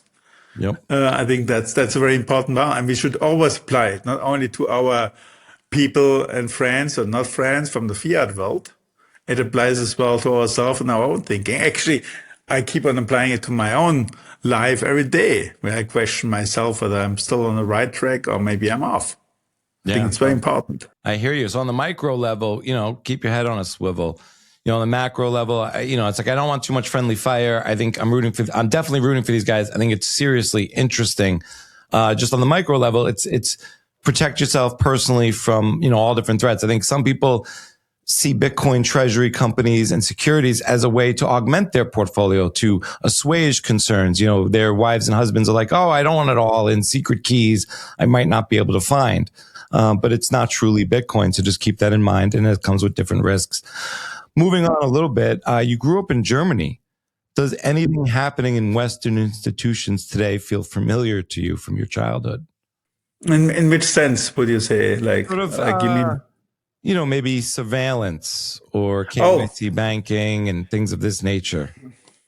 Well, I grew up in West Germany. So I'm born 1967. And I grew up what I consider a very free, absolutely free country, and was sort of like a pro-German, great industry. Germany dominated the car industry, dominated back then, doesn't do anymore. It was huge in chemistry, like all different industries we had, actually, very well done. Great engineering, of course. And then, of course, I've seen as well what was going on in East Germany. And when you grow up in West Germany and you have the border going through the country, dividing the country. I grew up next to Austria, Switzerland, really in the south of Germany. So when I speak German, people assume I'm actually not German. So I have a very more like Swiss-Austrian type of like way of speaking German. But then when I was like in school, I had my trip to East Germany. It was like 1985, so in the middle of the Cold War. So we, as young students, went there for like 1 week, and it was crazy when you went to a restaurant, which there were few opens because that's what socialism does to society. There's hardly any choice. You couldn't really buy a Coke. By the way, there was Coke. There were like sort of like special shops, but only if you had Westmark, which we had, you could go into. So the local population couldn't actually buy a Coke. And so we traveled around in the south of like East Germany, the DDR, as you call it. And you walked into restaurants or wherever you've been, you could just sense people like always quietly whispering to each other. And of course, we knew like history. You had like the system of STRC, surveillance, it's serious. And if you say the wrong things, if you attack the leader or the party, the SED, then you're in trouble. And you can, and I heard the stories, and later on I met people where the parents not disappeared like that, didn't get killed, but they end up in prison for many, many years by having the wrong political opinion. People tried to escape. Some died during that, actually quite a lot. Some made it. If you decided to leave East Germany, then clearly that was not nice for the family, had to stay behind. So I could see this massive surveillance and all this draconian type of like measures that took, and it was like it was a dystopian world. That's what it was. Not only there was like literally buildings where like fallen down. It was like gray. It was like it reminded me a bit of like nowadays when you watch like a very old black and white movie. It was very dystopian atmosphere. It's not a good atmosphere at all. And so I went back to West Germany again, very open, like conservative country, but I consider it very liberal. We never had any issue. There were certain things which in Germany you're not supposed to talk about. Clearly, the concept of free speech is not like the First Amendment you have in the United States. So that I think that's something every child in Germany learns very early on. There's certain stuff you're not supposed to say whatsoever, so you don't do it. But what I realized now the last couple of years, that suddenly a lot of like when you go from media and X and so on, that you just feel that the media is not checking on the government anymore. It's more like becomes like a spokesperson or spokes institution for governments, not just Germany. I think in Western Europe, and I think I could see that a bit better than others because I've spent a quite significant time of my life in the United States. So, and then you get the idea of like First Amendment is real. and there's a lot of crazy stuff being said online, and I don't encourage people to do that, but they can do it. They have the freedom to do that. In Europe, I just felt the last 10 years it's got darker and darker, and I think it has to do as well with like ideology. You have like this extreme left-green ideology kicking in massively, it's like, and it's just like even and somehow as well you have a society realizing that they missed the train and still live in the past. So, and I think we have now politicians who actually use any kind of surveillance, any kinds of regulations and laws against its own people. Now, I'm not saying it's like the same what it was in East Germany, not at all. But so like it feels less free, I would say, and I think it's a combination of like that. Not just Germany, Europe lost pretty much the last 25 years when it comes to technology. I think has massive welfare state, which they cannot really fund anymore. And now I think we have seen as well during the Trump administration is totally irrelevant. So you have pretty much two new blocks. You have China and you have the United States. China clearly 1.5 trillion people, great, I think, country in terms of new technology, AI, and I think the US is just like fighting this war, not war, but like fighting that very strongly back, and figured out energy and AI. That's what's key. And Europe has neither AI nor energy.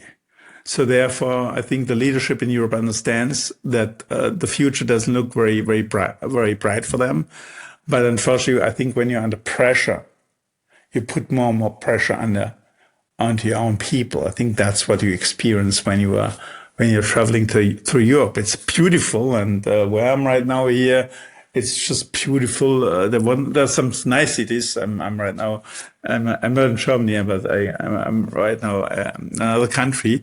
But I think it's got much more dystopian compared to when I lived there. I have to say I left Germany in 1999, 2000, so more like 25 years ago.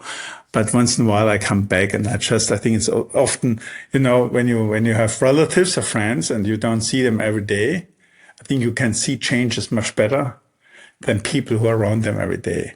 And just by me on a irregular basis coming back and forth, I can see this is not the Europe and that's not Germany I knew when I was a kid, which I think was just a wonderful, free and positive country. Yeah, for sure. You look over the last century as the debt increased, you have like 1929, 1933, 1945 with Bretton Woods, 1971 with Nixon and the gold shock, the window closing, 87 with Black Monday, 1998 or 97 with LTCM, 2008, well, you have the .com crash, 2008, 2020. How does this end? If the debt goes from billions to hundreds of billions to trillions through each of these crises, and 38 billion now. I mean, that's 7%. That's like 100%, 100 trillion in 15 years. Absolutely. It's just that you just did the math, Cedric. In like 13 to 15 years, it's 100 trillion, and 100 trillion is as we just talked about Germany. Germany is like the number 3 or 4th economy in the world, so it's still quite big but shrinking. I think the GDP of Germany is around $5 trillion. So at 100 trillion debt in the United States, national debt of the US in let's call 14, 15 years, assuming 4% plus minus rate, it's almost just the interest rate to be paid on the national debt is almost the size of the GDP of the number 3 and number 4 economy in the world today. It's like a country. Every it's just interest payment. That's it. And that's, I think, where does it end? I think it's, and you pointed out to all those different crises we had. I remember in 1987, I remember that one as the Black Monday was my first day at university. It's like, I heard about that. I couldn't really care. I didn't have money, so it didn't really impact me. But I know that within like a few days it was pushed out, but it was considered like the Black Monday. So we considered that the big crisis. Today we have that constantly. But then that's where I already was working then in bank, LTCM, 1998. I think the bailout, or like the check was around 2 to 3 billion or 4 billion, could be wrong, like low single digit billions. Big number, but that was the number. Then in 2008, the financial crisis, we talked about more like 700 to 1 billion to 1 trillion plus minus. Now we're talking like COVID, like into the trillions. And that's a crazy thing. It's almost like a power law as well. We start off with almost like single digit billions, and now we are into trillions. Like a problem. So like a fact of like 1,000 times and more within the course of like a quarter of a century. And I think it's important as well to zoom out and just to make, this is crazy. Our problems are actually now 1,000 times bigger. What made us nervous 25 years ago, a bit more, is now just 1,000 times bigger. How does it end? I personally hope, and here again, I'm not in the camp of like Bitcoiners at the hardcore, which they want to see pretty much the system collapsing, because that's something I don't think it's a good idea. That is a bit like what I said during the subprime crisis. So it feels like you have the right trade on, but if the whole system collapses, it doesn't matter. It's like you're cruising in the altitude of like a plane in 30,000 feet. It doesn't matter whether you're first class or you're like coach. If the plane goes down, you are dead as well. So it doesn't matter. And I think that's something people have to understand as well. We do not want to have the system blowing up spectacularly. But having said that, considering that the debt outstanding, 38 trillion, potentially 100 trillion in 15 years, it's hard to foresee a scenario where how to resolve that. It's hard to see, because it would assume that the economy grows at a higher rate, and the economy, even in the US, and it's a strong economy, does not grow with 7.5% at all. So that's sort of like they grow with like 2 to 3%. So it's like the compounding just it's gonna kick in massively against the United States as well. So I don't know how it's gonna ultimately end up, but I hope there will be a sort of like, in the old days we talk about soft landing. I don't know how that's going to look like, but maybe it's a massive cut. You see that's like cut on the debt outstanding, things like that, massive restructuring. I don't know. I just know one thing. I do not want to have a blow up of the system. I'm not in the camp to say I want to be proven right because the whole system goes down, because guess what? I'm still part of the system as well, and my friends and whoever I care about. That's interesting, because you've had this perspective before where you're winning the trade, but if the whole system collapses, you might not get to collect the debt. And that's, I think, and that point is an important one, because I remember vividly. I had a right trade on. It worked out beautiful for us and for me. But my best year was 2007 by a huge margin. Never had such a year again before and after. And 2008 was fantastic, both years. But these were the years where I couldn't really sleep well anymore. I woke up in the middle of the night. I always checked my, like back then, BlackBerry. What's Japan doing? What are these markets doing? Constantly, I sort of like was so nervous, despite the fact that I was so right, because I could just sense the system can collapse. And then it doesn't matter that Pius has one little or was a bigger right trade. It just doesn't matter. A, the world doesn't care, and B, even I wouldn't care. It wouldn't make a difference. Actually, for me, life would be miserable as well to say, oh, but I was right. And I think that's a scenario today. That's a situation we have to consider today as well. When we say, oh, fiat system is going to blow up, it should go down. we have to be mindful what we want, what we are wishing for when we say things like that. Yeah.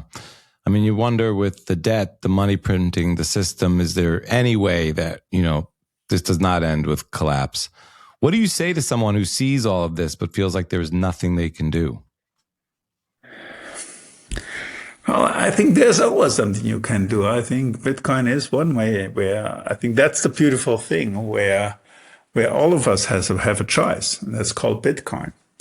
And I would say that is really, that's the best, in my view, it's the best contrarian bet.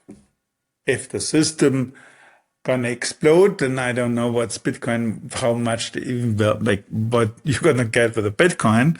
But it's sort of like in a normal donor scenario, and ultimately Bitcoin market cap gonna grow massively. And here I want to say one thing. For me, the critical point for Bitcoin to reach in terms of market cap, as I said earlier, it's like 1.5 trillion. I think Bitcoin has to get to close to a 10 trillion mark to that ultimately people say, oh, that's a big number. That's not real. Now, what does it mean? That implies a price of roughly $500,000 per Bitcoin, something like that. Is that right? Yeah, that's right.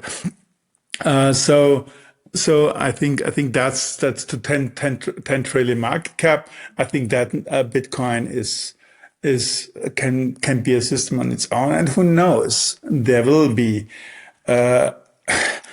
maybe a way where countries find a way to incorporate not just Bitcoin but the crypto in a new way. I think one part which is somehow I still don't understand today is Bitcoin came to life January 2009.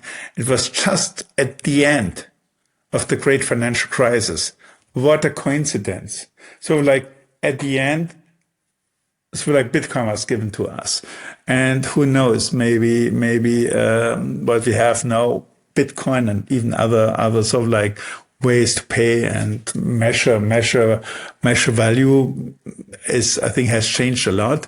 And maybe that's the way for governments to deal with my debt. Or who knows, maybe governments might look totally different in the future. That's we should not forget that today we have something, first time I think in history, where actually companies are more dominant, are more prominent and more important and have ultimately more power than often countries have. Technology allows that. And I think AI will bring us into a world where individuals, not even companies, might have more power than whole governments used to have in the past. So I think it will question a lot of the stuff which we take for granted today the next 10, 20 years. How it's going to pan out, I don't know. I think in 10, 20 years will look totally different. Maybe even in terms of how societies are structured. Yeah, I can see that. Where do you think your worldview actually comes from? Did your family rely a lot on the government growing up? Not at all. No. The opposite.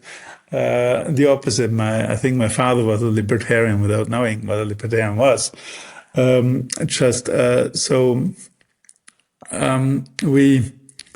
I grew up on this very little farm in the middle of nowhere in southern part of Germany. And there was a time when we were really a small farm, and all farms around us were actually quite bigger, not much bigger, but bigger. But back then, and we talk about the 70s now, when I grew up 80s, already you had sort of subsidies from the government and even from what was the president of the European Union today. And my father never took a dime, never, ever. And he just found his own way to sell the products, to have niche products, to harvest in a more efficient way, to sell it directly to consumer. He didn't rely on middlemen. He had this common sense. He like went to the end consumer and sold the apples and sold whatever he had.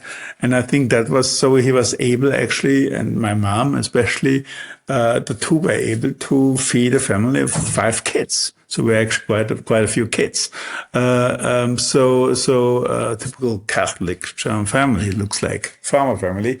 And so he never took a dime from our government, and that's the way we were raised. And his saying was always to other farmers, if you unfortunately passed away many years ago, if you rely on subsidy of a government, then you're not a farmer and you shouldn't exist. And I think that really I found therefore, I think he was a libertarian without knowing that he was one. So like that. And by the way, as a kid, I was often a bit shy around that. I'm like, oh, that's crazy, Dad. And why are you? And the older I got, the more I understood him. Yeah. Well, I'm sorry he passed away. A long time ago, as long as like, but yeah. So I learned, I think I think when you grow up on a farm, when you grow up on soil, when you, for example, see all the risk, you see a weather coming in and see, oh, that's a thunderstorm. And just before we are like going to get the harvest in, but that could destroy the whole year and our financial means going to be impacted massively. And there's no insurance, nobody. So you see, you live with nature and you have to figure it out. And that's risk taking as well. And, how to structure it in order to get through different seasons. And I learned a lot. I think it taught me a lot about like having just a commonsensical approach to life and not relying on others. Yeah, I can see that. So you can see how the libertarian foundation shaped everything. The Big Short contrarianism, the banking skepticism, got the mathematics and the physics background. These are kind of fields where your family background, your wealth, who you know, they don't matter. It's pure meritocracy. All this leads to the Bitcoin conviction. What do you want this chapter of your life to mean? Say this again. What do you want this chapter of your life to mean? I think that chapter would be only. I would say that chapter for me is right now indeed my focus is on like the scientific approach to the Bitcoin world.